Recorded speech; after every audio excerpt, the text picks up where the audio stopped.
하나님이 기뻐하실 만한 일을 합시다는 제목으로 말씀을 전하겠습니다. 지난 주일에 하나님의 말씀이 얼마나 중요한가, 얼마나 엄중한가 하는 거 말씀드린, 혹시 지난 주일 설교 제목 기억하시나요? 오늘 주보에 제가 그것 때문에 일부러 잘못 쓴 거는 아니었어요. 오늘 주보에 지난주 설교 제목입니다. 하나님의 사랑과 여호와의 말씀. 우리가 성경 읽고 신앙생활 하면서 여호와의 말씀이 얼마나 중요한가, 또 어떻게 세상에는 다 하나님의 말씀대로 되는 그런 은혜의 열매가 있는가 하는 거 우리가 배울 수 있어요. 오늘 본문도 보시면 34절 같이 한번 읽어볼까요? 시작. 그 시대에 베델 사람 히엘이 여리고를 건축하였는데 그가 그 터를 쌓을 때에 맏아들 아비람을 잃었고 그 성문을 세울 때에 막내 아들 스굽을 잃었으니 여호와께서 눈의 아들 여호수아를 통하여 하신 말씀과 같이 되었더라. 모든 일이 다 하나님의 말씀대로 되는 줄 믿으시면 아멘 하시기 바랍니다. 히엘이 여리고를 재건하는데 여호수아가 했던 말처럼 되었다고. 여리고는요, 요단 근처에 있는 너무 좋은, 살기 좋은 종려나무의 성읍이라는 별명을 가진 아주 좋은 땅이었어요. 그래서 이스라엘 백성이 요단강 건너가지고 여리고 무너뜨리기 수천 년 전부터 거기에 어떤 도시가, 성읍이 형성되어 있는 곳이었습니다. 이스라엘 땅은요, 사람이 살만한 곳이 그다지 많지 않아요. 그리고 물이 가깝고 농사짓기 좋고 날 따뜻하고 이렇기 때문에 여리고는 언제 재건되어도 재건이 될 그런 땅이거든요.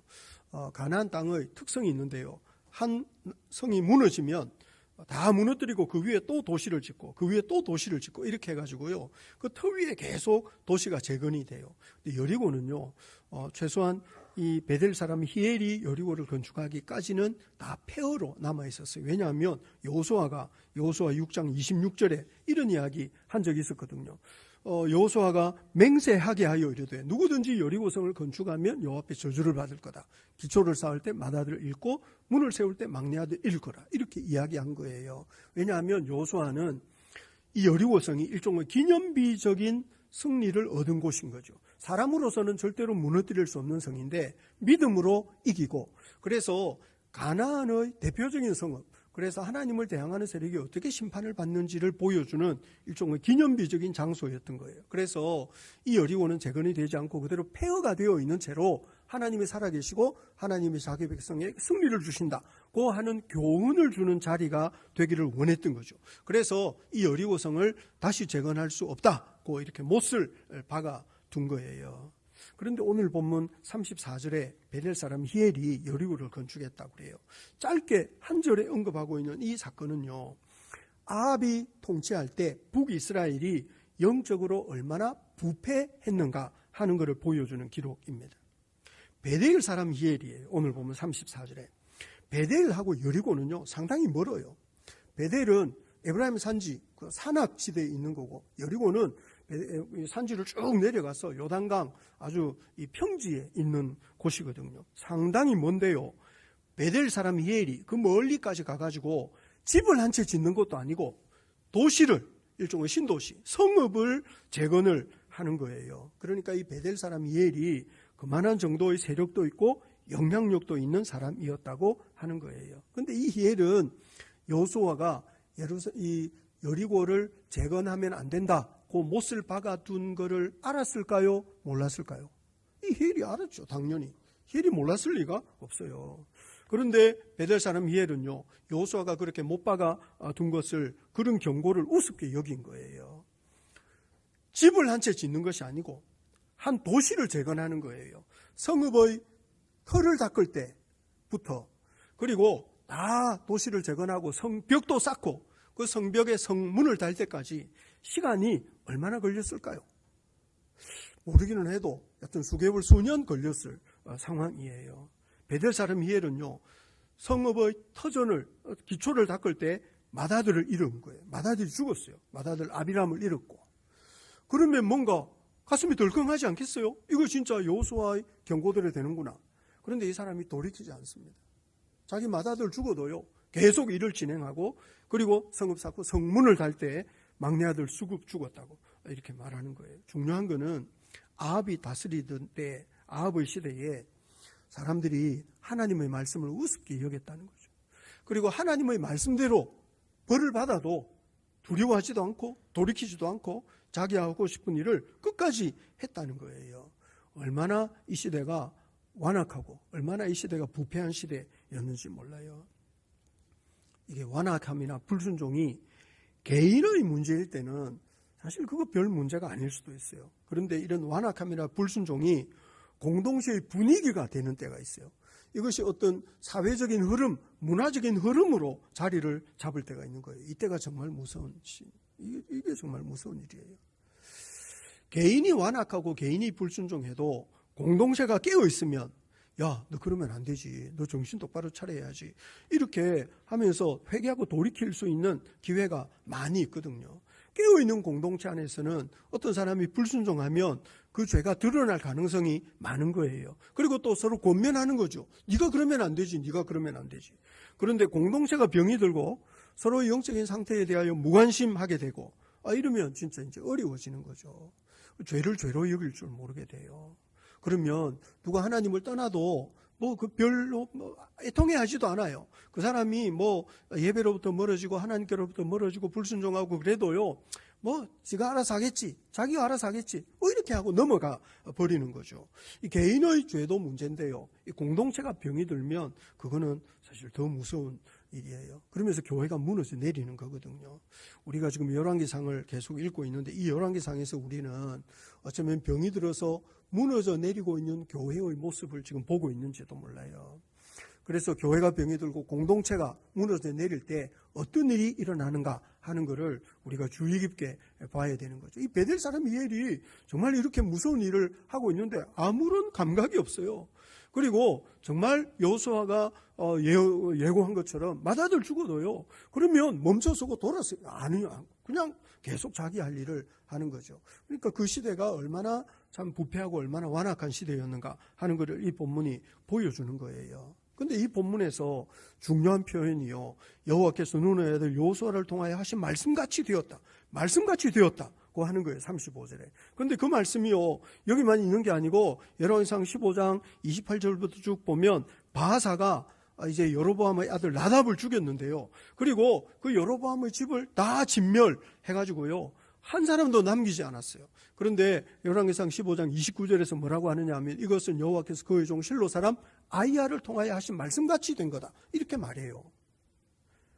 하나님의 말씀처럼 되는 줄 믿으시면 아멘 하시기 바랍니다. 모든 일이 하나님의 말씀같이 돼요. 열왕기상 16장 11절부터 13절을 보면 시므리가 왕이 되었을 때 바사의 온 집안을 다 죽여요. 하나님께서 선지자 예후를 보내가지고요. 바사를 경고하신 적이 있었거든요. 근데 바사가 돌이키지 않았던 거예요. 그런데 이제 시므리가 등장해가지고 이 바사의 온 집안을 다 무너뜨려요. 그래 12절을 보면 이것은 여호와의 말씀같이 된 거다 이렇게 말해요. 그런데 우리가 성경을 읽을 때 여호와의 말씀같이 되었다고 해서 다 바람직한 일은 아니다는 사실을 깨달아야 됩니다. 우리는 보통 성경을 읽을 때 여호와의 말씀같이 되었다고 하면 그거 당연히 하나님의 말씀처럼 되는 거 아니냐 이렇게 생각해요. 그리고 여호와의 말씀대로 되었다고 하면 그거는 당연히 하나님이 원하시는 대로 되었다고 착각하기가 쉬워요. 그런데 성경에서 하나님의 말씀같이 되었다고 말하는 것이 반드시 하나님이 원하시는 일이 일어났다는 의미는 아니에요. 말씀같이 되는 것이 하나님이 원하시는 일이 일어난 것은 아니라고요. 이를테면 하나님은 여리고가 재건되기를 원하지 않으셨어요. 여리고는 폐허인 채로 하나님이 살아계시다. 하나님을 대항하면 저렇게 된다고 하는 것을 보여주는 어떤 기념비적인 장소로 남아있기를 원하신 거죠. 하나님이 말씀하신 대로 여호수아를 통해서 말씀하신 대로 되었어요. 하나님이 원하시는 일이 아니에요. 여로보암의 온 집안이 실로 사람 아이야를 통해서 예고한 것처럼 다 죽었어요. 하나님이 원하시는 것이 아니에요. 선지자 예후를 통해서 하나님께서 바하사를 책망하셨는데 바하사 집안이 쑥대밭이에요. 그렇지만 그거는 하나님이 원하시는 일은 아니라는 거죠. 에스겔 18장 23절에 이런 말씀이 있어요. 같이 한번 읽어볼까요? 시작. 주 여호와의 말씀이니라. 내가 어찌 악인이 죽는 것을 조금인들 기뻐하랴. 그가 돌이켜 그 길에서 떠나 사는 것을 어찌 기뻐하지 아니하겠느냐. 하나님은 악한 사람이 망하고 무너지는 거 좋아하지 않으세요. 하나님은 범죄한 사람이 하나님이 예고하시는 대로 벌 받는 거 좋아하지 않으세요. 하나님은 오히려 그 악한 사람이 돌아서기를 원하시는 거죠. 여로보암을 책망하실 때 혹은 선지자 예후를 보내셔가지고 바하사를 책망하실 때 돌아서라고 하는 것이지, 너 계속 그렇게 악한 짓을 하면 너 망하는 거야, 너 죽는 거야, 그렇게 경고는 하시지만 하나님이 그 경고대로 이루어지기를 원하시는 분은 아니라는 거예요. 그래서 우리가 성경을 읽으면서 다 하나님의 말씀대로 되었다, 당연하지, 이렇게 여길 것이 아니고 하나님의 말씀대로 된 그 상황이 얼마나 하나님의 마음을 아프시게 할 만한 상황인지를 우리가 이해해야 될 필요가 있어요. 그리고 하나님의 말씀대로 된다, 뭐 이런 식으로 주장하며 살 것이 아니고, 예수 믿는 사람은 세월이 지나갈수록 진짜 하나님이 원하시는 일은 뭘까? 진짜 하나님이 바라시는 일이 뭘까? 이런 거를 좀 잘 헤아릴 줄 아는 그런 신앙을 배우는 것이 중요해요. 우리가 열왕기상을 읽으면요, 하나님이요, 옳고 그름을 선명하게 구별하지 않으시는 것처럼 보여요. 하나님이 죄를 짓는다고 금방 벌을 주시지 않아요. 이유가 뭘까요? 그거는 하나님 앞에서 옳고 그름이 중요하지 않다거나 뭐 대충 살아도 된다거나 그런 의미가 아니에요. 하나님은 너무 자비로우신 거죠. 하나님은 죄인이 회개하기를 기다리시는 거예요. 북이스라엘은요, 여로보암부터 시작해가지고 내내 하나님을 떠난, 어떻게 보면 교회로 따지면 그 이단 집단 비슷한 곳이에요. 그런데 300년이나 유지가 돼요. 이유가 뭘까요? 하나님이 기다리시는 거거든요. 북이스라엘을 위해서 활동한 선지자가 훨씬 더 많아요. 이유가 뭘까요? 하나님은 북이스라엘이 하나님의 음성을 듣고 회개하고 돌아오기를 기다리시는 거예요. 옆 사람에게 한마디 하시죠. 죄인이 금방 망하지 않습니다. 죄인이 금방 망하지 않습니다. 우리가 불순종한다고 해서 금방 벼락 떨어지지 않습니다. 우리가 하나님을 무시하고 산다고 해서 금방 인생이 얽히느냐? 아닙니다. 다 어떻게 보면 자기 하고 싶은 일 다 하며 살아도 별 문제 없을 수도 있습니다. 이유가 뭘까요? 괜찮아서가 아니라 하나님이 기다리시는 겁니다. 하나님이 돌아오라고. 하나님이 끈기가 있으세요. 우리보다 더 오래 참으세요. 노하기를 더디 하시는 거죠. 그래서 죄를 지어도 금방 망하지 않고, 하나님을 무시하고 살아도 금방 어려움이 생기지 않고, 그냥 어쩌면 우리는 하고 싶은 일 다 하며 계속 그냥 그렇게도 살 수 있을지 몰라요. 왜냐하면 하나님이요, 기다리시거든요. 근데 하나님이 얼마나 마음이 아프시겠어요? 하나님이 마음이 아프신 거예요. 그래서 예수 믿고 신앙생활할 때 우리가 이게 하나님의 말씀대로 되느냐 되지 않느냐, 이것보다 더 중요한 것은 하나님이 어떤 마음이실까? 주님이 어떤 것을 기대하고 계실까? 주님이 무엇을 바라실까? 주님의 마음을 헤아리는 신앙을 배우는 그것이 대단히 중요해요. 그런데 요즘 열왕기상을 보면요, 그렇게 하나님의 마음을 헤아릴 줄 아는 사람이 별로 없어요. 요즘 우리가 며칠 동안 묵상하는 이 말씀을 보면 북이스라엘에 왕권을 둘러싸고 아주 치열한 권력 다툼이 벌어지고 있어요. 여로보암이 죽고 나답이 왕이 되었는데요, 바하사가 반란을 일으켜요. 그리고 여로보암의 집안을 그냥 아주 거의 도륙해요. 그냥 진멸해버려요. 그리고 24년 동안이나 왕노릇을 해요. 북이스라엘 왕인데요, 24년 왕노릇한 것은 거의 랭킹에 들어가요. 이 사람이요, 여로보암의 길을 떠나지 않은 아주 악한 왕인데요, 능력이 있어요. 옆 사람에게 한마디 하시죠. 악한데 능력 있으면 더 위험합니다. 그런 경우 있어요. 고약한데요, 능력이 있는 거예요. 무서운 거예요. 그거 정말 무서운 일이에요. 고약한데 아주 지혜로워요. 아주 교활해요. 뭔가 이렇게 사람을 어떻게 움직일 줄 알아요.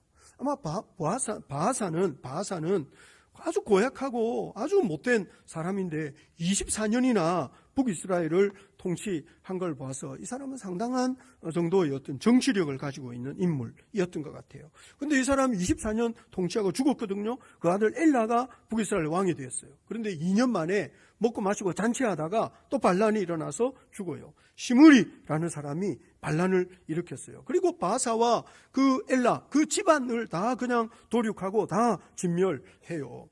그런데 성경을 읽어보면 이거는 바하사의 죄 때문이다, 열왕기상 16장 13절 한번 보시겠습니까? 열왕기상 16장 13절입니다. 같이 한번 읽어볼까요? 시작. 이는 바하사의 모든 죄와 그의 아들 엘라의 죄 때문이라. 그들이 범죄하고 또 이스라엘에게 범죄하게 하여 그들의 헛된 것들로 이스라엘의 하나님 여호와를 노하시게 하였더라. 범죄하고 또 범죄하게 하여. 이건 무서운 일이에요. 자기만 죄 짓는 게 아니라 남들도 죄 짓게 만드는 거죠. 고약한 리더가 그래요. 고약한 리더가 있으면 자기도 하나님 무시하고 마음대로 살고, 그 고약한 리더의 영향을 받는 사람들이요, 점점 악해져요. 왕이 반칙을 하면 그 왕 아래에 있는 사람들이 다 반칙하는 사람들. 어떤 의미에서 보면 우리 시대가 지금 그런 상황인지도 모르겠어요. 우리 시대가 자기만 죄 지을 뿐만 아니라 남들이 죄 짓게 만들고 죄 지어도 별 문제가 없도록 만드는 어떤 이 부패한 문화를 만들어 가는 거죠. 그런데 이 사람들이요, 정말 선지자 예후가 예고한 것처럼 죽어요. 시므리가 반란을 일으켰는데요, 그 왕권을 잡아요. 그런데 어제부터 쭉 이 말씀을 묵상하시는 분은 아시겠지만 시므리는요, 불과 7일 만에 죽어요. 자기 스스로 궁궐에 불을 지르고 그 불 속에 타 죽었다, 이렇게 말해요. 오므리라는 사람이 등장해요. 시므리가 아마 북이스라엘 군대가 기브온을 공격할 때, 전쟁터에 나간 군대가 자기 부대를 데리고 궁궐에 남아있으면서 반란을 일으킨 것 같아요. 전쟁터에 나가 있던 군인들이 지금 수도에서 궁궐에서 반란이 일어났다는 이야기를 듣고 자기 전쟁터에 있는 그 지휘관을 내세워가지고 이제 디르사로 이제 이 수도로 쳐들어 온 거죠. 그리고 반란을 일으킨 시므리를 죽여요. 그리고 오므리가 왕이 되려고 했는데 오므리는 아마 모든 사람의 지지를 받지는 못했던 것 같아요. 그래가지고 권력 다툼이 일어나요. 오늘 본문 21절과 22절 한번 보시겠습니까? 21절과 22절 같이 한번 읽어볼까요? 시작. 그때 이스라엘 백성이 둘로 나뉘어 그 절반은 기나스의 아들 디브니를 따라 그를 왕으로 삼으려 하고 그 절반은 오므리를 따랐더니 오므리를 따른 백성이 기나스의 아들 디브니를 따른 백성을 이긴지라. 디브니가 죽음에 오므리가 왕이 되니라. 성경에 이름이 있는데요, 헷갈려요. 바하사와 시므리, 기나스의 아들 디브니와 오므리, 뭐 발음하기도 어려워요. 그렇지만 이 많은 사람들이 서로 등장해가지고 왕권을 장악하려고 아주 치열한 싸움을 벌이고 있다는 거죠. 이 사람들은 권력을 주려고 얼마나 노력하는지 몰라요. 왜 우리 무슨 영화나 드라마 같은 거 보면 이런 막 반란이 일어나고 권력 다툼이 일어날 때 뭐 음악도 웡웡 하고 막 이 급하게 막 진행되는 이런 거 있잖아요. 이 북이스라엘이 이제 이런 반란의 와중에 휩싸여 있는 거죠. 그리고 어떤 사람은 실패하지만 어떤 사람은 권력을 장악하는데 성공해요. 그래 왕이 돼요. 성공하고 왕이 되는데 실패한 인생인 거예요. 꿈을 이루어요. 그런데 자기 꿈은 이루었는지 몰라도 성공적인 인생을 살지는 못해요. 왜냐하면 이 사람들이요, 권력을 손에 쥐고는 싶어 했지만 하나님을 경외할 줄은 모르는 사람들이었거든요. 이 사람들은 뭔가 힘을 가져보려고 최선을 다했는데요, 하나님의 음성을 듣고 그분께 순종하는 데 최선을 다하지는 않아요. 옆 사람에게 한마디 하시죠. 열심히 산다고 되는 것이 아닙니다. 열심히 산다. 많은 사람들이 열심히 살아요. 그런데 무엇을 위해서 열심히 살고 있는지 질문해야 돼요. 많은 사람들이 꿈을 꾸고 그 꿈을 이루려고 달려가요. 근데 꿈을 이룬들 그것이 하나님 나라에 무엇이 유익할 것이며 정말 꿈을 이룬 것이 나한테 복이 될 거냐, 이런 질문 해야 될 필요가 있어요. 이를테면 반란에 성공한 것처럼 보였지만 7일 만에 죽임당한 시므리, 이 사람은요 오히려 권력에 관심을 두지 않았으면 더 좋았을 법한 사람이에요. 기나스의 아들 디브니 같은 사람은 왕이 되려고 하는 마음을 갖지 않는 것이 오히려 더 좋았을 법한 사람이에요. 이 사람은 괜히 왕이 되려고 하다가 비참한 인생이 된 거예요. 이런저런 욕심 때문에 망하는 사람 많아요. 욕심 때문에 망하는 거예요. 그 욕심 안 부렸으면 오히려 괜찮았을 텐데 엉뚱한 욕심 부리며 살다가 이 사람이 망하는 거거든요. 오므리나 아합 같은 사람은 오히려 왕이 되지 않았으면 더 좋았을 법한 사람이에요. 왜냐하면 이 사람들은 쿠데타를 이렇게 반란을 일으켜가지고 왕이 되는데 성공한 거예요. 왕자리를 또 자기 아들에게 물려주는데도 성공해요. 왕자리를. 그리고 아합이요, 오래 다스렸거든요. 아합이요, 북이스라엘 아주 중요한 왕이에요. 아주 힘이 있는 왕이었죠. 이 사람들은 성공하고 아주 왕권을 장악하고 힘이 있게 북이스라엘을 다스렸는데 그러다가 보니까 더 큰 악을 행하는 사람들이 되었어요. 오히려 욕심이 없거나 그 자리에 앉지 못했으면 더 좋았을 법한 사람들인데 이 사람들은 괜히 욕심 부리고 혹은 반란에 성공해가지고 왕권을 장악하는 데 성공했기 때문에 오히려 더 큰 죄를 짓고 더 악한 사람이 된 거예요. 이게 참 얼마나 안타까운 일인지 모르겠어요. 우리가 어떤 꿈을 꾸고 있는지 어떤 욕심을 가지고 살고 있는지 점검을 좀 해야 됩니다. 나는 정말 거룩함에 대한 열정 가지고 주님을 더 기쁘시게 하려고 하는 삶을 살려는 욕심을 지금 거룩한 욕심을 부리고 있는 건지 아니면 오히려 이 욕심 때문에 내가 덫에 걸리고 내가 올무에 묶여서 망하게 될 그런 욕심 부리고 있는지 내가 어떤 욕심을 부리고 있는지 내가 지금 무엇을 위해서 열심을 내고 있는지 어디를 향해서 달려가고 있는지 이런 거 우리가 점검해야 될 필요가 있다는 거예요. 북이스라엘 왕들이 여러 사람들이 등장하는데요. 하나같이 여로보암의 길에서 벗어나지 못합니다. 바하사나 엘라뿐만 아니라 오늘 시므리 같은 사람조차도 오늘 18절과 19절 한번 보시겠습니까? 18절과 19절입니다. 같이 한번 읽어볼까요? 시작. 시므리가 성읍이 함락됨을 보고 왕궁 요새에 들어가서 왕궁에 불을 지르고 그 가운데에서 죽었으니 이는 그가 여호와 보시기에 악을 행하여 범죄하였기 때문이니라. 그가 여로보암의 길로 행하며 그가 이스라엘에게 죄를 범하게 한 그 죄 중에 행하였더라. 이 사람들에게는요 권력에 대한 욕망만 있었을 뿐 하나님의 말씀에 대한 감각이 없었어요. 그래서 7일을 왕노릇하나 22년 24년을 왕노릇하나 별반 다를 바가 없는 거예요. 그리고 다를 바가 없을 뿐만 아니라 점점 더 심하게 악해져요. 그래서 오늘 본문에 아주 중요한 표현들이 있는데 25절 한번 보시겠어요? 25절 같이 한번 읽어볼까요? 시작. 오므리가 여호와 보시기에 악을 행하되 그 전에 모든 사람보다 더욱 악하게 행하여. 30절 한번 보시겠습니까? 같이 한번 읽어볼까요? 시작. 오므리의 아들 아합이 그 이전에 모든 사람보다 여호와 보시기에 악을 더욱 행하여. 더욱 악하게. 옆 사람에게 한마디 하시죠. 죄가 살아있습니다. 악이 살아있습니다. 죄와 악이 살아있어서요 자라납니다. 이 죄와 악이 살아있어서 자라납니다. 그래서 죄악을 처음에 뿌리 뽑지 않으면 처음부터 요거를 뿌리 뽑지 않으면 이게요 어느 순간에 자라났는지 모르게 사람의 마음을 사로잡고요. 정말 그렇습니다. 세상에 나오는 무슨 뉴스 같은 것도 보세요. 우리나라에 어떤 일이 벌어지고 있는지 보세요. 사람들이요 점점 악해집니다. 죄를 죄로 여길 줄 모르고 죄를 두려워할 줄 모르면 폭발적으로 증가하는 거예요. 왜냐하면 이 죄가 살아있거든요. 마치 경쟁적으로 자라나듯이 그렇게 자라는 거예요. 그래서 예수 믿는 사람들은요 죄가 살아있는 거다. 이 악은 살아있는 거다. 기억해야 되고 죄를 처음부터 뿌리 뽑으려고 하고 이걸 아예 타협하지 않고 용납하지 않으려고 죄와 싸우되 피 흘리기까지 싸우는 이런 자세 그런 거 좀 배워야 될 필요가 있어요. 그런데 이 북이스라엘에는 그런 영적인 감각을 가진 사람이 없는 거죠. 그래서 경쟁적으로 하나님을 떠나고 경쟁적으로 악한 짓을 하고 있어요.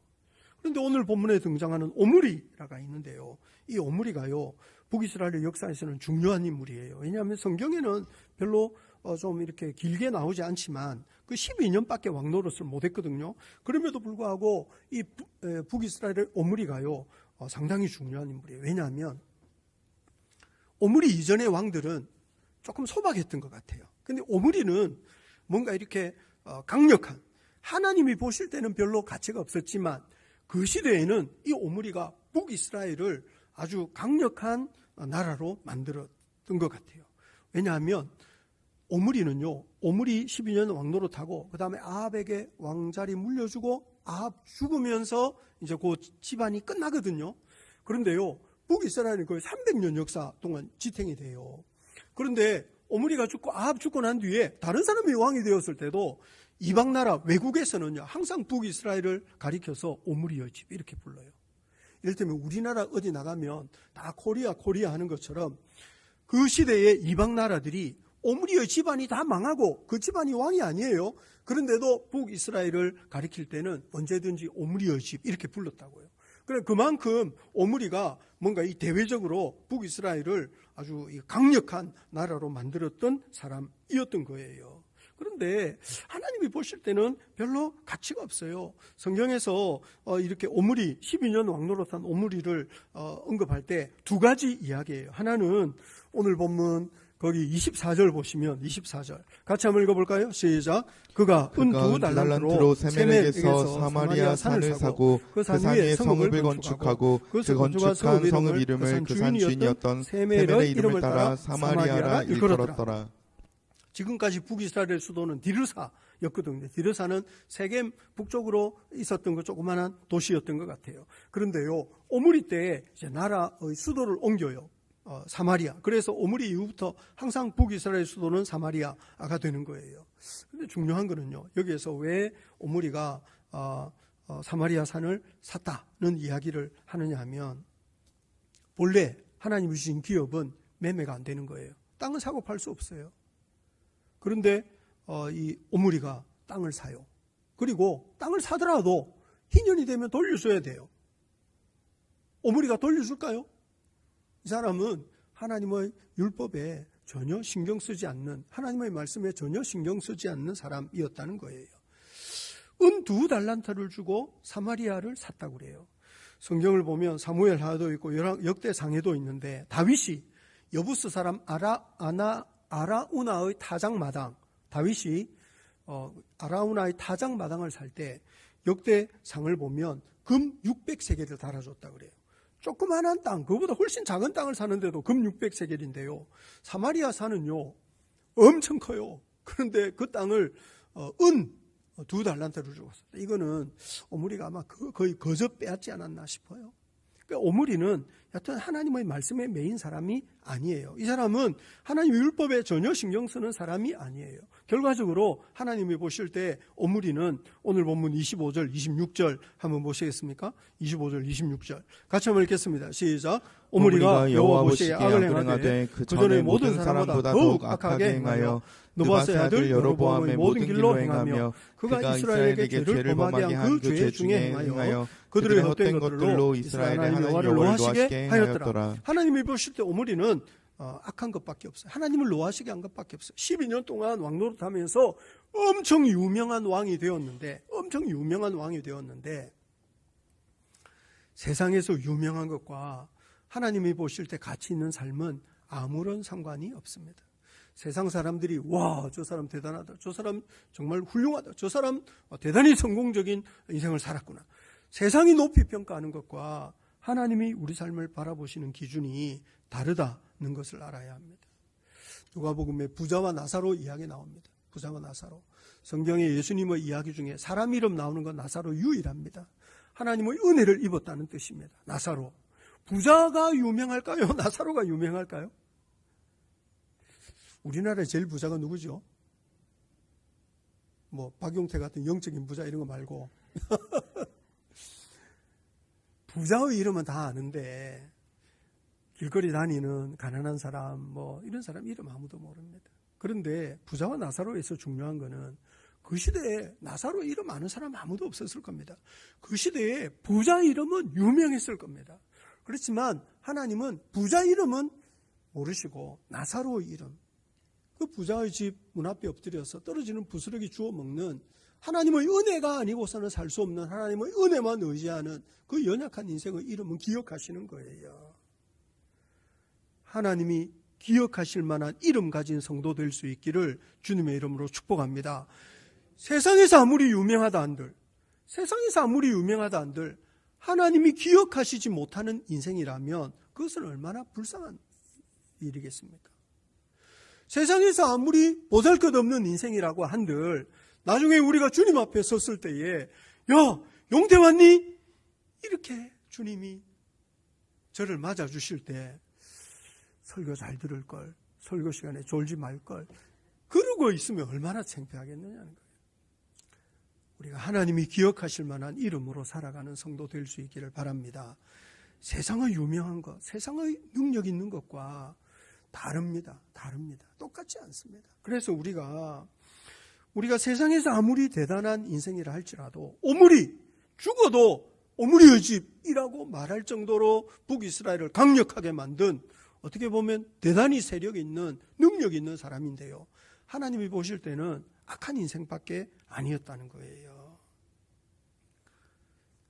세상의 기준과 하나님의 평가 기준이 달라요. 그래서 우리가 하나님이 기억하실 만한 인생 사는 것이 얼마나 중요하겠어요. 오늘 본문에 아합이 등장하는데요, 아합이 또 이게 중요해요. 아합이 사람이 중요한 사람이에요. 오늘 본문에 아합은 결혼을 했는데 시돈 왕 엣바알의 딸 이세벨과 결혼했다, 이렇게 나옵니다. 솔로몬이 바로 왕의 딸을 아내로 데리고 왔을 때 그 딸 이름 나왔나요? 보신 적 있어요? 가르쳐주면 1,000원. 없어요. 그런데 아합은 왜 이세벨 이름이 나올까요? 중요해요. 이 이세벨요, 요한계시록에도 나옵니다. 그러니까 아합이 지금 한 일이 얼마나 중요한 일이냐. 우리는 짧게 읽고 있는데 성경에서는 이 아합이 했던 일이 너무 중요한 일이에요. 솔로몬처럼 어떤 의미에서 보면 장가를 잘못 간 거예요. 그런데 이 아합이 결혼한 이 시돈 왕 엣바알의 딸 이세벨이요, 바알 신앙을 가지고 왔어요. 예루살렘에 솔로몬이 온갖 이방 신전을 세웠다는 이야기가 있잖아요. 그런데 그래도 남유다 예루살렘은요, 뭔가 하나님을 사랑하는 왕들이 일어나가지고 여하튼 우상숭배 척결하고 뭐 이런 일들 한 적이 있거든요. 그런데 북이스라엘은요, 여로보암의 길을 떠나지 않아요. 누구든지 여로보암을. 근데 아합은 거기에서 한술 더 떠가지고 여로보암의 길 그거 아주 우습게 여기고 바알 신앙을 일종의 국가 통치 이념으로 받아들였어요. 국가 통치 이념이에요, 바알 신앙이. 그래서 오늘 보면 30절부터 33절을 보시면 같이 한번 읽어볼까요? 30절부터 33절 같이 한번 읽겠습니다. 시작.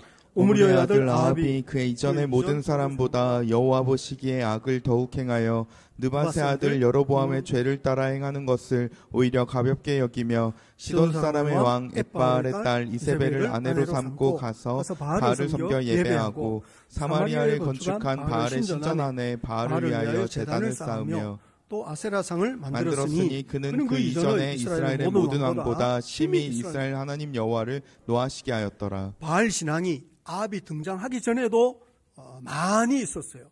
일종의 토속 신앙이었던 거예요. 토속 신앙. 그런데 이 아합이 한 일은 그거를 국가 통치 이념으로 만든 거예요. 이를테면 우리나라에 샤머니즘, 무당 종교 있거든요. 무당 종교. 무장 찾아다니고 점치러 다니고. 그런데 이거를 만약에 국교로 삼았다. 이거는 전혀 다른 문제인 거예요. 바알 신앙이 아합 이전에도 많이 있었어요. 사사기에도 바알 섬겼다는 이야기 많고, 이거는 뭐 가나안뿐만 아니라 그 주변 거의 모든 나라들이 다 이런 토속신앙, 이런 기복신앙 이런 거 갖고 있었어요. 그런데 아합이 했던 일은 그거를 마치 국교처럼 국가 통치 이념으로 만든 거예요. 그거를 뒤에서 배후 조종한 사람이 시돈 왕 엣바알의 딸 이세벨이라고 하는 거죠. 장가를 잘 가야 돼요. 오늘 일부 예배 때 우리 중위 형제가 어제 결혼한 소리자매를 데리고 왔어요. 그리고 예배를 드리고 이제 신혼여행 간다고 갑니다. 그래도 이쁘잖아요. 그 젊은 애들 어제 결혼하고 예배 드리고 딱 가고. 그러니까 소리자매가 더 이뻐 보였어요. 제가. 그리고 중위 형제가 장가 들어가지고 그 이제 자매 이제 다음부터 우리 교회 올 거예요. 귀한 일이잖아요. 이 이쁜 자매를 데리고 오는. 기대가 됩니다. 장가를 잘 가야 돼요. 예수 잘 믿는 뭐 이런. 그런데 솔로몬도 그렇고 오늘 본문에 아합도 그렇고 이 장가를 잘 못 간 거예요. 그런데 문제는 이 아합의 아내 이세벨이요, 상당히 적극적이고 또 상당히 능력이 있는 여인이었어요. 자기 남편을 좌지우지할 뿐만 아니라 나라를 얕은 쑥대밭으로 만들었어요. 이 여로보암이 금송아지를 만들었지만 그래도 북이스라엘에 그나마 하나님을 사랑하는 사람들이 좀 남아 있었거든요. 그런데 이세벨이요, 그런 사람들을 아주 싹을 뽑아버려요. 싹을. 그리고 선지자들을 막 조직적으로 학살하고 뭐 이런 일을 해요. 바알을 섬기느냐 하나님을 섬기느냐 하는 이것이요, 그저 단순한 종교가 아니에요. 더욱이 요즘 우리 시대에 요즘 우리 시대에는 사람들이요, 종교를 가볍게 여겨요. 그저 종교라는 게 별거 있나? 주일마다 예배당 가서 좋은 이야기 듣고 좋은 사람 만나고 마음의 위로를 받고 평안을 좀 누리고 이렇게 하면 되지. 옆 사람에게 한마디 하시죠. 신앙은 그렇게 가벼운 것이 아닙니다. 신앙이 그렇게 가벼운 것이 아닙니다. 교회 역사에 보면 순교자의 전통이 있습니다. 순교자의 전통. 순교자의 전통이 가르쳐주는 것이 뭐냐면 신앙이라는 것은 내 목숨보다 더 중요하다는 거예요. 신앙이 목숨보다 중요해요. 십자가 앞에서 우리가 늘 배워야 될 것이 뭡니까? 십자가에서 배우는 것은 하나님을 경외하고 하나님의 뜻을 받들어 사는 것이 내 목숨보다 귀하다는 거예요. 예수님이 왜 십자가를 지셨을까요? 하나님의 뜻을 받들기 위하여 십자가 지신 거예요. 예수님이 우리를 구원하시기 위하여 십자가 짊어지셔서 그러는데 그거는 다시 말하자면 우리를 구원하는 것이 하나님의 뜻이었어요. 우리를 위한 죄값을 예수님이 대신 치르는 그것이 하나님의 뜻이었던 거예요. 그래서 그 하나님의 뜻을 이루기 위하여 예수님이 자기 생명을 십자가에 내어주신 거거든요. 그럼 우리는 십자가 앞에 설 때마다 내 생명보다 귀한 것이 있구나. 하나님의 뜻을 받들어 살고 주님을 기쁘시게 하는 것은 내 생명보다 귀한 거구나. 이런 거를 십자가 앞에 설 때마다 배워야 돼요. 그런데 그 십자가가 어떤 의미가 있는지도 모른 채로 그저 십자가 목걸이나 하고 목걸이는 여기 하는 거죠. 십자가 목걸이나 하고 십자가 귀걸이만 하고 다니면서 십자가 목걸이, 십자가 귀걸이를 하고 다녀요. 그런데 정말 그 십자가가 가르쳐주는 것이 뭔지는 생각하지 않고 그 십자가 앞에서 내가 예수를 정말 마음과 뜻과 힘을 다하여 믿어야 되는구나. 내가 정말 주님을 마음과 뜻과 힘을 다해서 사랑해야 되는구나. 이런 신앙 고백은 하지 않는 거예요. 그냥 십자가를 목걸이로 귀걸이로만 달고 다니고 차에 십자가 그냥 걸어놓고 옆 사람에게 한마디 하시죠. 그래도 사고 납니다. 그래도 사고 나요. 예수 믿는 사람이 신앙을 가볍게 여겨가지고 자동차에 십자가 없고 걸어놓고 다니면 괜찮을 줄.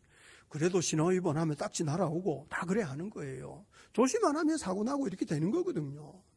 근데 우리는 신앙을 마치 그런 주술 무슨 십자가 목걸이 걸어놓으면 사고 안 나고 안전하고 이런 식으로 생각하는 거예요. 하나님은 그런 방식으로 십자가를 소비하라고 하는 것이 아니고 십자가가 뭔 줄 아느냐? 우리 하나님이 내 생명보다 귀한 거다. 하나님의 뜻을 받들어 사는 것보다 더 중요한 것이 없다. 이거 보여주는 것이 십자가인 거예요. 바알 신앙이냐 하나님을 섬기는 신앙이냐 이거 별로 중요하지 않은 것이 아니고 바알이냐 하나님이냐 이거는 네 삶의 목표가 뭐냐 네 삶의 방향이 뭐냐 네가 옳고 그름을 무엇을 기준으로 좀 평가할 거냐 이런 질문하는 거예요. 하나님을 섬긴다는 것은 정말 하나님이 말씀하시는 대로 정의와 공의의 법을 따라 살고 남을 유익하게 하고 자기를 희생이라도 하면서 주님의 뜻을 받들어 살겠다. 이거는 여호와를 섬기는 것이고 바알을 섬긴다는 것은 자기 욕망을 이루기 위하여는 못할 일이 없는 그거 괜찮은 거야. 네가 최선을 다해서 네 꿈을 이루면 돼. 그러면서 이 어떤 약육강식 승자 독식의 어떤 그런 원리를 그대로 받아들이는 거죠. 바알을 섬기는 사람은 세상에서 화려하고 풍요로운 삶을 사는 것보다 더 중요한 것이 없고 그 목표를 이루기 위해 수단과 방법을 가리지 않아도 된다. 이렇게 가르치는 거 바알이거든요. 바알을 국가 통치 이념으로 받아들였을 때 아합은 더 이상 하나님이 말씀하시는 정의와 공의의 법을 따라 살지 않겠다. 이거를 선언한 거예요. 그래서 북이스라엘이요 걷잡을 수 없어지는 거죠. 우리 시대에도 온갖 악한 사람들이 수단과 방법을 가르치지 않고 자기 목표를 이루려고 노력하고 또 많은 경우에는 그 고약한 사람들이 다 성공한 모습을 우리가 보고 있어요. 이게 얼마나 위험한 상황인지 몰라요. 예수 믿는 사람들은 세상에서 자기 목표를 이루고 자기 꿈을 이루고 권력을 손에 쥐고 이게 중요한 게 아니고 어떻게 하나님의 말씀의 지배를 받으면서 어떻게 하나님께 굴복하며 살 거냐 이거 중요하다는 것을 성경을 읽으면서 계속 배워야 되는 거거든요. 하나님이요 어떤 일이 벌어지고 있는지를 다 보고 계세요. 열왕기상 16장에 보면 계속 반복되는 표현이 있는데 열왕기상 16장 5절을 보면 바사의 행한 모든 일 그 권세가 이스라엘 왕 역대지략에 기록되지 않았느냐 엘라의 행한 모든 일이 기록되지 않았느냐 시므리 7일 동안 왕노릇했는데 그가 했던 일, 그가 반역한 일, 역대지략에 기록되지 않았느냐. 오물이 행한 일 다 기록되지 아니하였느냐, 기록되지 아니하였느냐 이렇게 질문하는 이유는 다 기록이 되어 있다는 거예요. 이 사람들이 어떤 사람이고 무슨 짓을 했는지 다 기록이 되어 있어요. 옆 사람에게 한마디 하시죠. 하나님이 다 아십니다. 하나님이 다 아십니다. 하나님이 다 아세요. 우리가 무슨 생각을 가지고 있으며 무엇을 향해서 달려가고 있으며 어떻게 살고 있는지 하나님이 다 아세요. 하나님이 다 아신다고요. 마태복음 25장에 보면 인자가 모든 민족을 불러내서 심판하실 때 지극히 작은 자 하나에게 한 것과 하지 않은 것. 지극히 작은 자에게 하나에게 이를테면 무슨 헐벗을 때 입을 거 주고 굶주렸을 때 먹을 거 주고 아플 때 찾아보고 목마를 때 마실 거 주고 너무 작은 일이어가지고요. 너무 사소한 일이어가지고 그 일을 한 사람이 다 잊어먹어요. 기억을 못해요. 그런데 우리 주님은 기억하고 계신 거죠. 가장 작은 자 하나에게 한 거. 너무 사소한 일이고 너무 작은 일이기 때문에 기억을 못해요. 한 사람도. 그런데 우리 주님은 다 기억하고 계신 거죠. 옆 사람에게 한마디 하시죠. 하나님이 다 아십니다. 하나님이 다 아세요. 우리가 어떤 생각을 가지고 있으며 우리가 어떤 일을 하고 있으며 어떤 삶을 살고 있는지 하나님이 다 아신다는 거예요. 기록되지 아니하냐, 하나님이 다 알고 계시다. 다 기록하고 계시다는 거죠. 요한계시록 20장 12절에 이런 말씀이 있어요. 요한계시록 20장 12절에 또 내가 보니 죽은 자들이 큰 자나 작은 자나 보좌 앞에 서 있는데 다 심판대 앞에 있어요. 그 심판대 앞에 책들이 펴져 있어요. 생명책이 있어요. 죽은 자들이 자기 행위를 따라 책들에 기록된 대로 심판을 받는다. 이 책이 뭐가 우리가 어떤 사람이고 어떤 삶을 살았는지 하나님이 다 기록해 놓고 있다는, 책의 기록, 증거가 분명하다는 거예요. 이거는 지어낼 수가 없어요. 책의 기록. 하나님이 다 아세요. 우리가 어떤 마음을 가지고 어떤 생각을 가지고 어떤 일을 하고 있는지 주님이 다 알고 계시다는 거죠. 요즘 열왕기상을 묵상하면 북이스라엘 왕들이 어떤 사람들이었고 무슨 일을 했는지 다 기록하고 있어요. 다 실패한 사람들이죠. 대부분 실패한 사람들. 이런 사람들의 이야기를 읽으면서 이거를 거울로 삼아야 될 필요가 있습니다. 이 사람들은 하나님을 우습게 여긴 사람들이에요. 하나님의 말씀을 가볍게 여긴 사람들이죠. 이 사람들은 하나님보다 우상을, 자기 권력을, 자기 욕망을 더 사랑했던 사람들이었어요. 그래서 다 실패했던 거죠. 이 실패를 거울 삼아서 옆 사람에게 한마디 하시죠. 우리는 실패하지 맙시다. 우리는 실패하지 맙시다. 실패하지 맙시다. 우리 실패하지 말고 이런 사람들의 삶을 읽으면서 반면교사로 삼아야 되겠구나. 나는 실패하면 안 되겠구나. 정말 하나님을 경외해야 되겠구나. 하나님의 말씀을 주의 깊게 들어야겠구나. 내가 하나님이 정말 살아계시는구나. 그 말씀대로 되는구나. 그 경고하신 대로 되는구나. 이 경고대로 되었을 때 주님이 얼마나 마음 아파하셨을까. 나는 하나님의 마음을 아프시게 하는 것이 아니고 오히려 나는 주님을 더 기쁘시게 해야 되겠구나. 좀 이렇게 결심해야 되지 않겠습니까? 그래서 우리가 세월 지나갈수록 정말 하나님을 더 많이 사랑하고 우리 주님을 더 기쁘시게 하는 저와 여러분 될 수 있기를 우리 주님 이름으로 축복합니다. 아멘, 아멘.